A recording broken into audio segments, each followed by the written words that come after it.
Okay, so yeah, we've had quite an interesting morning's discussion following France's visit yesterday.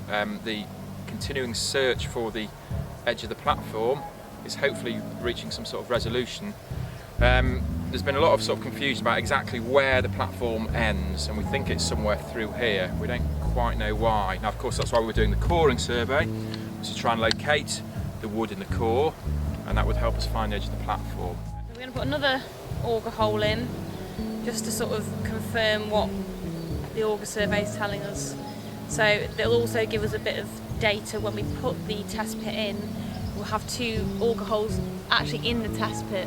So the test pit's for 2 reasons now. It's to see if the auger survey is giving us the full picture or not, and also to find the edge of the platform. So hopefully we'll be well on our way by this afternoon to getting through the upper deposits, and possibly tomorrow morning coming down onto what we think is the level of the platform.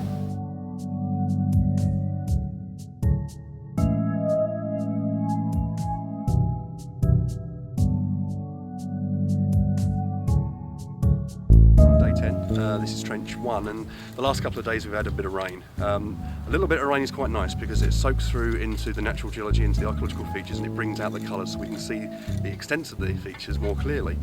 Unfortunately, too much rain means that the surface of the archaeology gets silted up and gets covered up. So what we tend to do is then go back and re-clean it. This is what the guys are doing at the moment.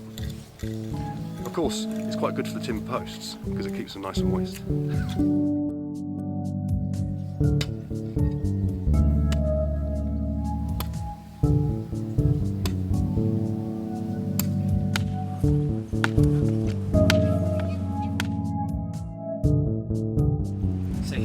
Back in test pit 2, we've taken off the modern polythene and a bit of backfill and trample that was underneath that, and we're now back into the Bronze Age. We can see the Bronze Age posts, we can see the top of a few posts that they didn't see because they didn't dig down quite far enough, and now we've got the wood exposed. We've put a tent over the top to keep it out of the sunlight.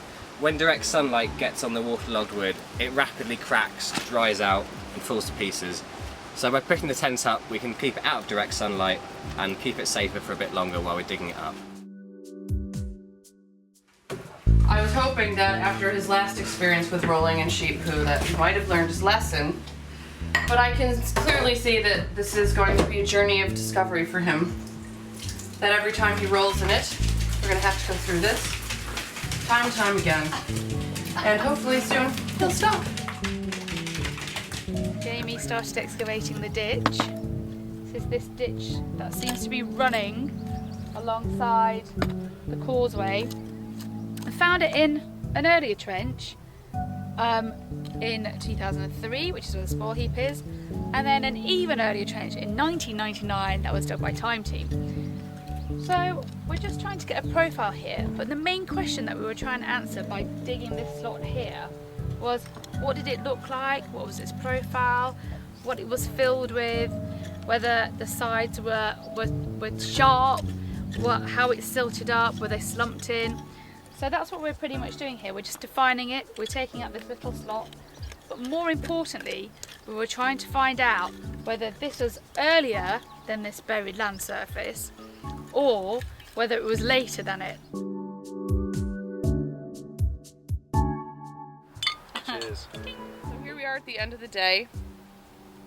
We're at the infamous Wattle Daub pub, waiting for the work-weary venturers to come and join us.